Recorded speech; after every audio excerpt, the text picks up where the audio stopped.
Hello everyone and welcome to my third booktube. My name is Macarena and this time I'm reviewing two new books. These are the novel The Boyne, Striped Pajamas by John Boyne, published in 2006, and the other one, the short story Humanities, written by Philip Kendrick Dick and published in 1955. I normally have a structure for developing my booktubes, but this one is going to be a little bit different. Of course, I'm going to provide summaries for both stories, but this time I won't give biographies of the authors, neither descriptions of places. For The Boy in the Striped Pajamas, I'm going to present you a bit of historical background of what was the Holocaust like and which were the prohibitions the Jews had in this harsh time. And for Humanities, I'm gonna describe Lester, the main character, and also giving some points for and against being married, based on what the book conveys. So that's enough introduction, let's get into the video. The Boy in the Striped Pajamas begins when Bruno, a 9-year-old kid who lives with his family in Berlin, Germany, came back to his house after playing with his three best friends, Carl, Daniel and Martin, and realized that the family's maid, Maria, was packing up his things.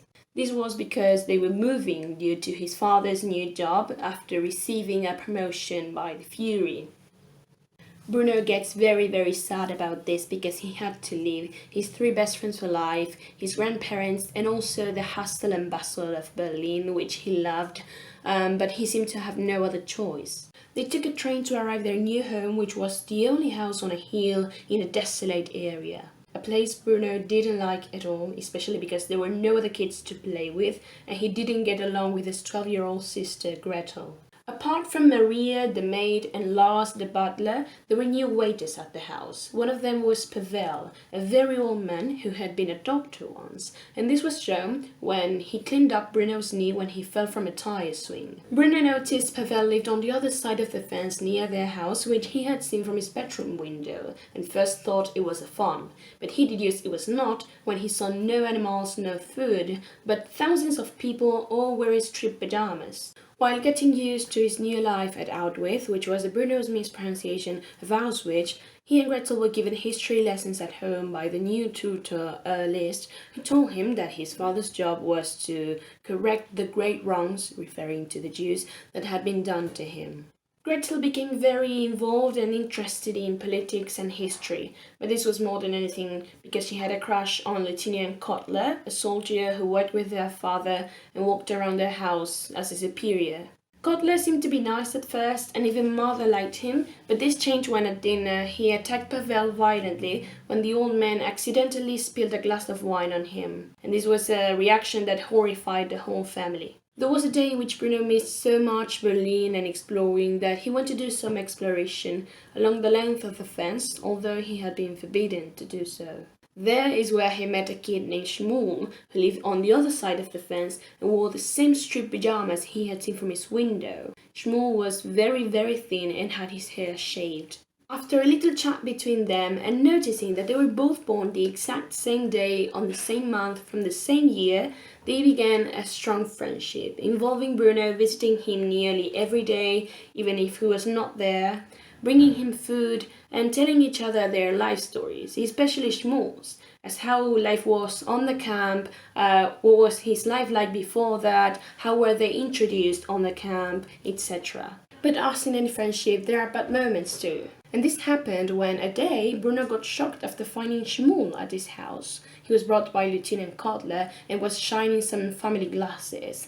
And Bruno offered him a piece of chicken, which he obviously accepted. But when Lieutenant Kotler caught him eating and accused him from stealing, Shmuel told him that they were friends, while Bruno just denied knowing him. So then Kotler hit Shmuel for stealing and left him a black eye, although the two friends reconciled days later. One morning Bruno was told that they were moving back to Berlin without father, which were no great news for him as he would leave Shmuel behind, while on the other hand Shmuel couldn't find his dad anywhere. Bruno went visiting Shmuel to say goodbye, but when he told him that his father was missing, he wanted to help. The next day, as they already had planned, Bruno dressed up with the pajamas Shmuel gave him. He climbed under the fence and saw how thin, sick and sad were the people living there. They began to look for Shmuel's father, whom they'd never found. Before Bruno could go back home, they got stuck into a group of prisoners marching, guided by the soldiers, ending up all together in a dark room. With the tranquility that he was with his best friend for life, Bruno held Shmuel's hand while the soldiers shut the doors and everything went dark. Since then, nothing is heard from Bruno ever again. After the First World War, Germany was severely affected politically and economically. Being presented as a hope for the country and with the promise of carrying out real transformations in it, the German National Socialist or Nazi Party won the elections on 1932, and led by Adolf Hitler, they came to power in January 1933.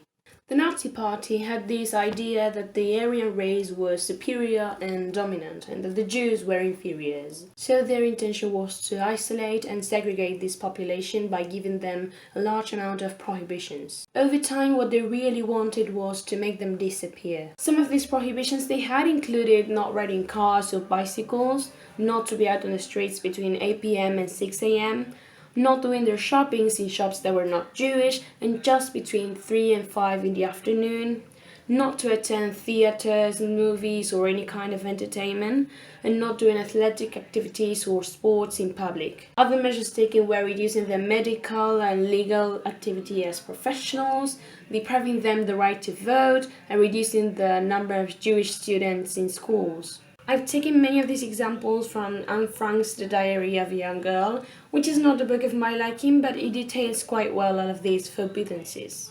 The first concentration camp was opened in Germany in 1933, and a great number to have in mind is that up to this year there was a total of 9 million Jews all over Europe.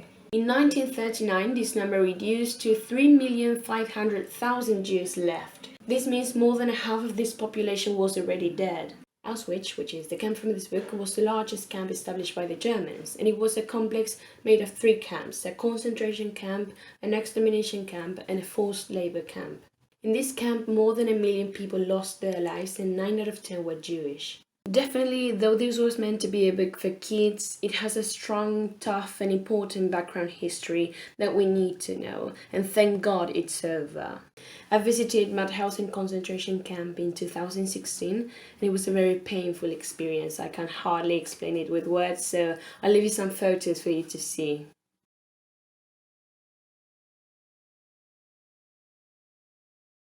Humanis is a science fiction short story written by Philip Kendrick Dick and published in Startling Stories in winter 1955. It begins with Jill Herrick and her husband Lester arguing whether or not allowing children at their house, referring to their nephew Gus. Lester tells Jill that he's about to make a trip to Wrexham Fall, and although she insists on going with him, he doesn't allow her to.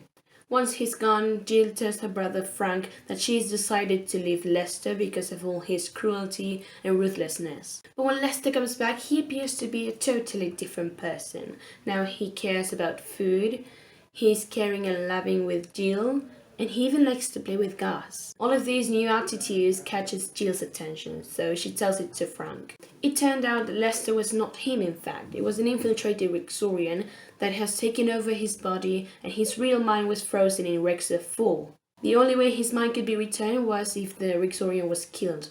As Wrexham Fall is a dying planet, their survivors have been wanting to escape to other places by taking over human bodies. To kill the Rexorian and bring the real Lester back, Jill has to prove and testify these changes to the Federal Clearance Agency. But instead of this, she denies that there was any change. She obviously preferred Rexorian Lester rather than her real husband, because it turned out that this alien was more human than the real human was. Making his first appearance being on a discussion with his wife, Lester is the main character in this story. He's Jill's husband, whom he has been married to for 5 years. Lester is a scientist. He works in toxicology specifically, and he's very passionate about his work. If I have to describe him before his trip to Wrexham Fall, well, all about his personality is negative. First of all, he is very heartless, as when he underestimated Gus's toy. When the kid said it was a tiger, he said no, it is a simple cat. He's also very indifferent and disinterested, as with the food. No matter Jill cooked with love and effort and patience, he treated it and her as if they meant nothing. And another thing is that he is very ambitious. He worked day after day, incessantly researching, wanting to succeed. And good for him, because he was successful at his work. After his returning from Wrexham Fall, he changed completely and for good. He's now very tolerant, especially with Gus, who he wouldn't want in the house, but now he likes to play and spend time with. In addition to this, he is very loving and sweet with Jill, showing her that he cares about food now and treating her as she deserves. As for his work, he hates it now and he also thinks that the trip to Rexafall was horrible. Personally, I think Jill's decision of staying with Victoria and Lester was excellent. Isn't it shocking how more and more people are beginning not to believe in marriage anymore? Why is this happening? To be married, is it a good or a bad thing? A further disadvantage of being married is that you do not completely know the person you are with. Sometimes they can be abusive, mean and inconsiderate, as Lester to Jill. What is more, once you get used to live with this, time will pass and you're gonna get sick of it, such as Jill, who after 5 years of being married and with no hope that Lester would change, wanted to leave him. However, this is not for all cases. Sometimes your partner will treat you the way you deserve, with all the love and care possible. They'll compliment you, your work and your achievements. In particular when, as light as it may seem, Victoria and Lester said wonders about Jill's food. Furthermore, these compliments help you loving not only your spouse but yourself, feeling what you do is worth it.